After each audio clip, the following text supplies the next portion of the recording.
සකල ලෝකවාසීන්ට ශාන්ති උදා කළ මාගේ ස්වාමී වූ භාග්‍යවතුන් වහන්සේ කිසිදු ගුරුවරයෙකුගේ උපදෙසක් හෝ අනුශාසනාවක් නොලැබ අති දීර්ඝ කාලයක් පුරා පුරන ලද අපරිමිත පාරමිතා බලයෙන් ස්වශක්තියෙන්ම චතුරාර්ය සත්‍ය ධර්මය අවබෝධ කරගත් බැවින් ඔබ වහන්සේ සම්මා සම්බුද්ධ නම් වනසේක.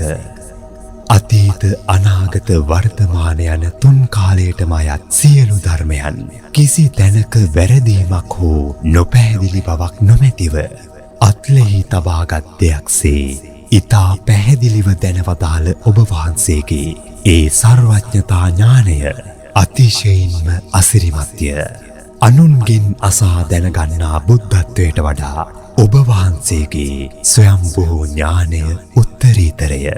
මීට පෙර කිසිවෙකුගෙන් අසා නොතිබූ ගැඹුරු වූ ස්කන්ධාදී ධර්මයන්හි සත්‍ය ප්‍රත්‍යක්ෂ කොට සර්වඥතා ඥානය සහ දසබල ඥානයන්ගෙන් සපිරි ලෝතුරා බුද්ධත්වය සම්පූර්ණ කළ ඔබ වහන්සේ මේ ලෝකයේ සියල්ල ඒ ආකාරයෙන්ම දන්නාසේක.